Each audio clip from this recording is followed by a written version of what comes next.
So, Evan Thomas, draw parallels, if you will, for us between Richard Nixon's final days and Donald Trump's. There is, that I can think of, no figure in American history whose final days were spent in a Nixonian state, inside the White House, in a bunker, more so than Donald Trump. Of course, even, Nixon had Kissinger to force him to get down on his knees and pray with him, making Kissinger extraordinarily uncomfortable. Had Al Haig still running around trying to hold the ship together. Still had people around him. With Donald Trump, you had a man after the riots abandoned by his closest allies on the Hill, the Senate Majority Leader. Banned by Twitter, banned by Facebook. This was the way he communicated to the outside world.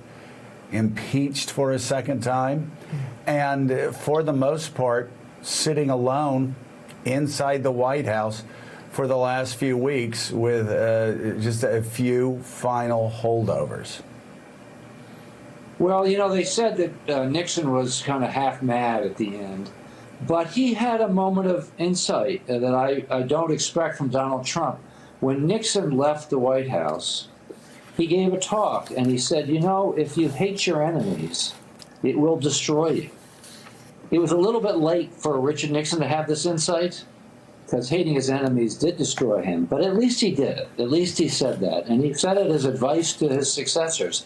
I don't expect a moment of self-reflection like that from Donald Trump. We'll see, but I wouldn't hold your breath.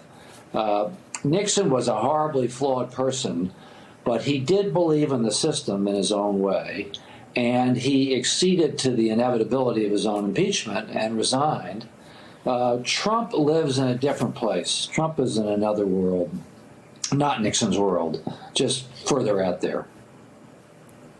Yeah, can we, John Heilman, before we go to break, we look at the United States Capitol, absolutely beautiful imagery. And I must say last night, and maybe it's because of the chaos that surrounded it two and a half weeks ago, it was absolutely gorgeous last night, lit up during the ceremony, the COVID ceremony. But let's talk about what's going to go on inside of that Capitol in the coming weeks. Mitch McConnell yesterday came out and delivered a blistering critique of Donald Trump. Said that the rioters were lied to, that Donald Trump supporters have been lied to about the election, and that the responsibility rests with the President of the United States. Tell us what is going on there. It's not that Mitch McConnell is incapable of just saying something because it's the right thing, but many Washington observers aren't sure that they've actually ever seen him do that while in Washington, D.C. So what's the story behind the story?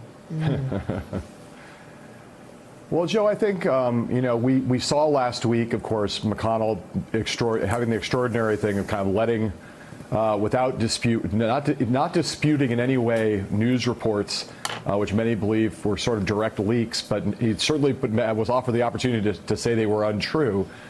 These stories in the New York Times and elsewhere that he believed that Trump had committed impeachable offenses, that he was happy he was being impeached, that he thought that this was the way to purge Trump from the Republican Party. And then we now come to this week. In between, we had McConnell not doing a snap Senate trial after Trump was impeached. And a lot of people speculated about whether that was a sign that maybe McConnell was trying to have it both ways, criticize Trump on background in big newspapers, but then not try to drive him out of public life by convicting him.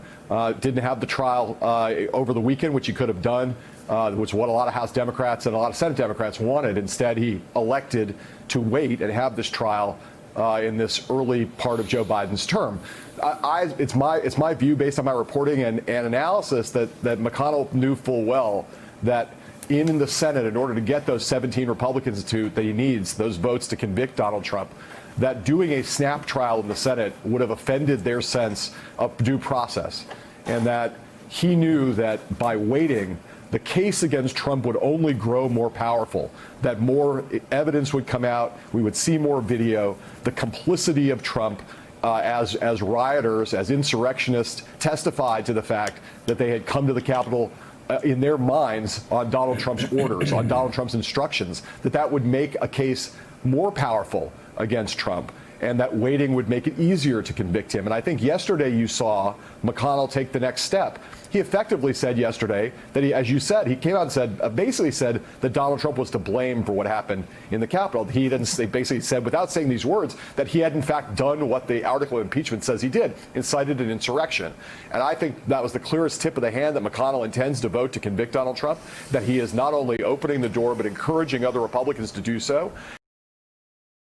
Hey, thanks so much for watching our YouTube channel. You can follow up on today's top stories and breaking news, or catch up on your favorite MSNBC shows all in one place. Download the NBC News app today.